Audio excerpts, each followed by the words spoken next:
So do you want to share what is on your mind, what brought you here today?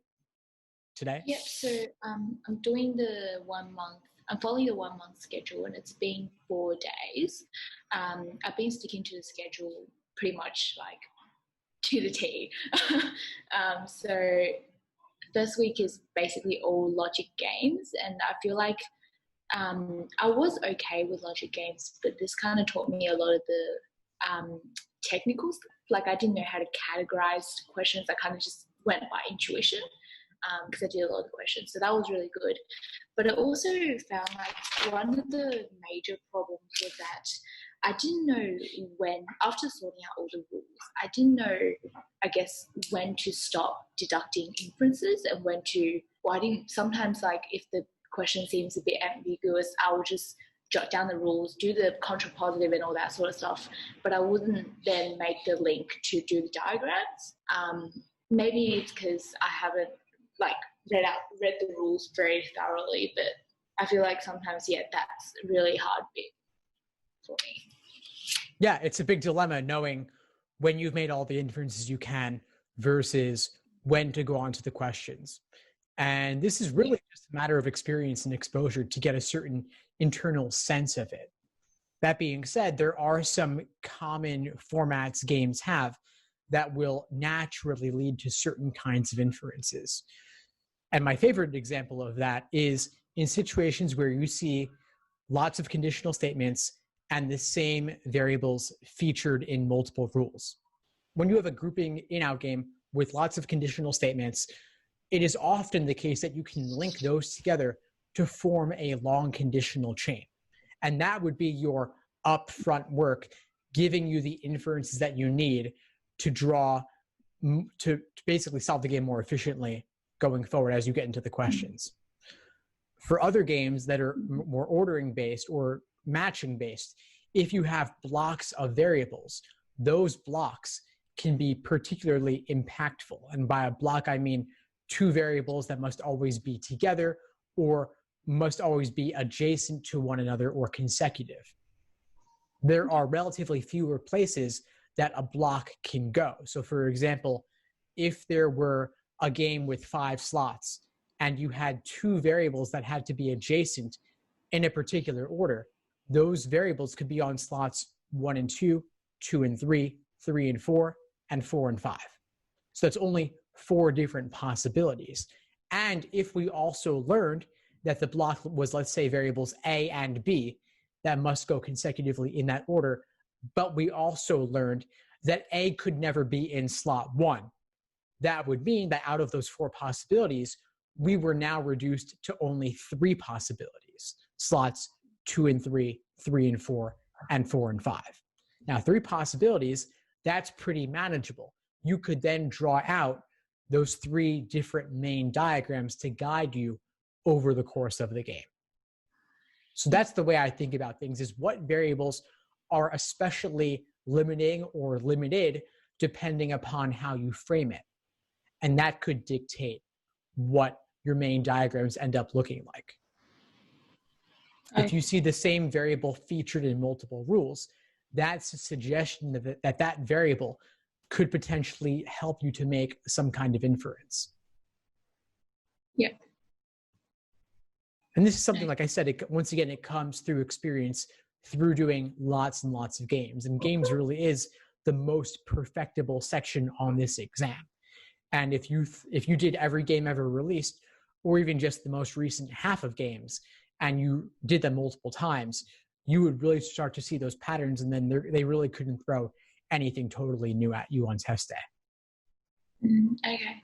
And because this week I've been just focusing on logic games, I've been quite worried about my logical reasoning and reading comprehension, just because logic games is my strongest area and my best scoring area most of the time. So I was wondering, should I do some logical reasoning or reading comprehension on the side in addition to the schedule, or do you think it's unnecessary? Yeah, I would do it on this side. I wouldn't ever focus solely on one section at the exclusion of the others. So if you've already done a bit of studying on all 3, I wouldn't want you to get rusty on reasoning or reading comp. I would still cycle that in a little bit. So maybe I would do 60, if you want to focus on games, do 60% games, 20 on logical reasoning, and 20 on reading comprehension. Mm. And at this point in time, do you recommend doing it under time conditions? Because for me, I've been practicing the LSAT for a while.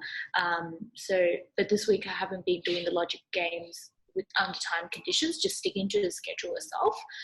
So I was wondering if you think it'll be more helpful for me to just do everything under time conditions, or because my LSAT, it is in a month. It's in a month. It's in January. Yeah, I'm taking my first one in January. I think I'll probably take the March one as well after that. Okay. Well, if you're thinking about January, I would do it timed. I would absolutely do timed practice at this point. Your test is about a month away, right? A little bit less maybe. So yeah, I would definitely do timed work and focus on the pacing and the endurance, because it's coming around the bend. I would do at least one timed exam per week between now and then, and along with detailed review of that exam. And then if you want to do some logic games drilling on the side, you could certainly do that. Okay.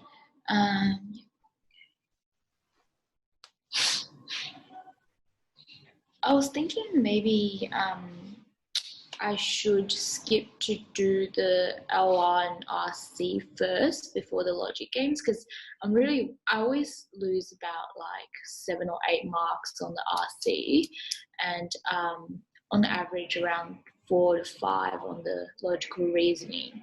So not quite sure if I'm not quite sure what to do right now because it's in a month. Yeah, I mean, you've got to work on everything. I think one thing that helps to solve that issue is simply doing a timed exam a week along with detailed review of that exam, because then you're getting plenty of practice on all sections and having the opportunity to review all of them as well. And if you notice certain weak areas or areas you want to focus on, like let's say you had trouble with flaw questions in logical reasoning or resolve the paradox questions, you could drill those by type, meaning you do a couple dozen of those in a row to help you better spot those patterns. And then you're doing the odd logic game section here or there on the side, fitting it in where you can, when you don't have the time to do a full-length 5-section timed exam. Yeah. And I've just got a question about the writing. It's not scored, but do we need to like practice at all? Because I haven't done anything at all on it.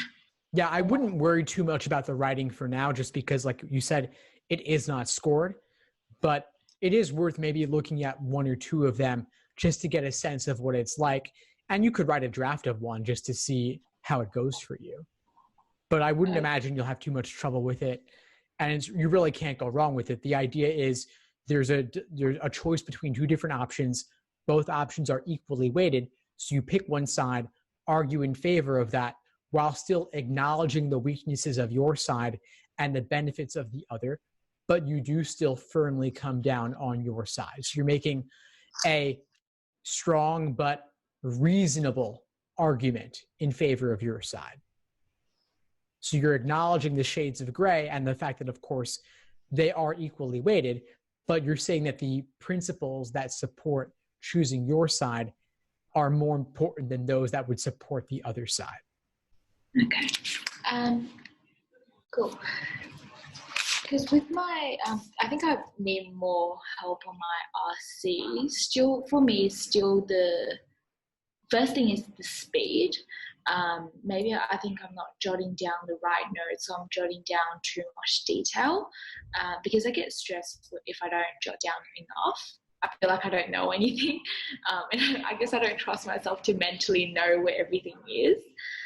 But also reading, or I guess working through the questions, I keep going back to the passage to find the relevant section, which I mean, I think is what you're supposed to do, but I feel like I take way too long rereading the same things, or like, especially with complicated passages or like scientific ones, especially if the topic isn't something I know of, then yeah, I tend to do really badly on those. Yeah, certainly for the details, you typically will have to go back. and that's totally fine.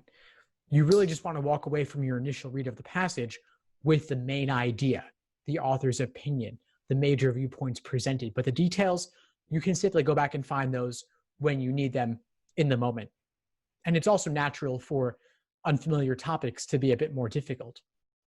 That's natural. And they do that on purpose. They purposely choose topics that as few test takers as possible will have prior familiarity with. And there's nothing to do but make the best of it. And remember that they're not really testing you for content.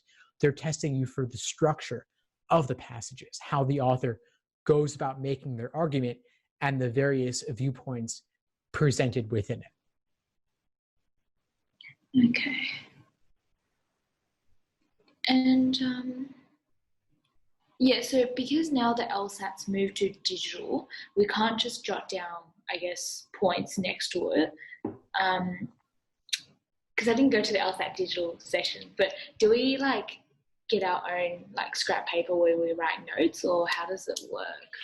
Yeah, they give you a booklet of 12 to 14 pages, and that booklet is where you can write all your scratch paper. You can use that for all your notes, for all sections of the exam, games, reasoning, and reading comprehension. Yeah, because I found that that's what I've been doing when I was doing the prac exams. But I found that as I was writing the notes on my scrap paper, it doesn't, well, I guess it made it even harder to find the relevant section. Because again, like I'm not writing that much, so I don't know which corresponds to which, or which notes corresponds to whichever section in the text. Yeah, that's why I feel like I need to write down a lot of details so I can keep track of everything. But yeah, at the same time, it's taking a long time. Yeah, that's certainly not ideal. You might consider simply writing down author's opinion and the major viewpoints, just a couple of words about each one. And you could even, if you want to, there are highlighting and underlining tools on the digital LSAT. So you might consider using those to note other things. You could, for example, highlight one color for where the evidence appears and highlight another color for where the author's opinion appears. That's one approach you could take if you wanted to really make notes on the passage.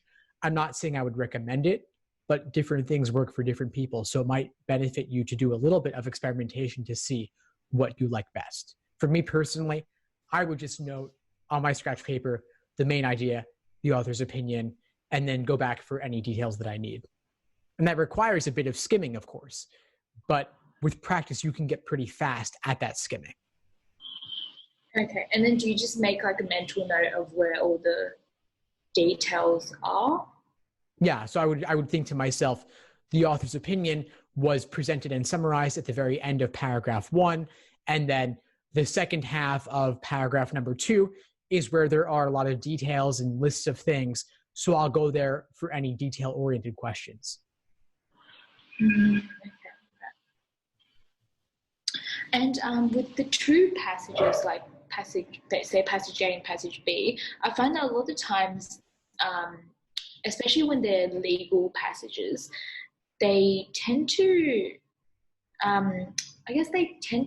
they focus on the same topic, but it's not necessarily the same scope. And a lot of the times, I find the harder ones are the ones that actually have things that they agree upon, but then they differ on other little details.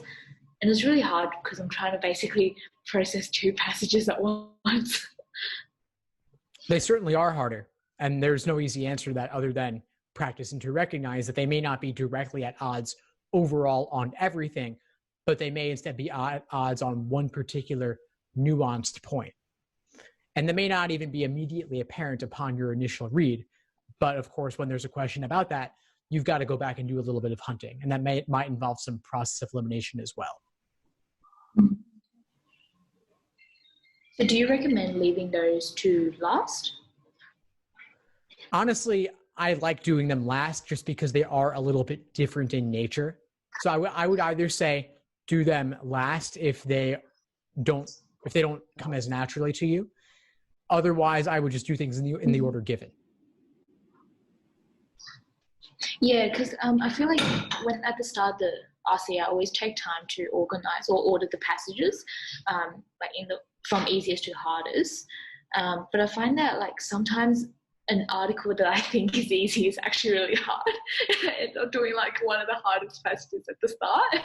And I find that when that happens, my score actually drops a lot because it just takes up so much time, and I panic in the first passage as well. So I just like kind of unsure as to how to identify the order, I guess.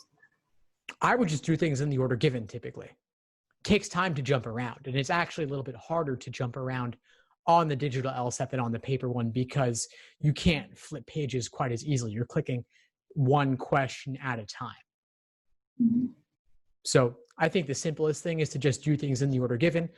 But if you encounter something that's just too difficult to deal with in the moment, just skip it and come back to it later. Yeah. Okay. I think that's it from me in terms of questions. I haven't worked too much on LR and RC. I feel like I have more questions next week or in the next couple of weeks as I work on those two sections. Yeah. Of course. Well, please keep in touch as they come up. I'm happy to help. Before we sign off, what would you say is the biggest insight you got from our call today? I think the biggest insight was actually the help with the RC, because I always was so obsessed on like choosing the order because I felt like that really made a difference. But yeah, I would try like doing it in order and actually just doing things more in time conditions because I thought like I should stick to the schedule to the T, but I felt like when the LSAT's in like 1 month, I should still do the time conditions on the side, as well as the writing because I didn't know anything about the writing section at all.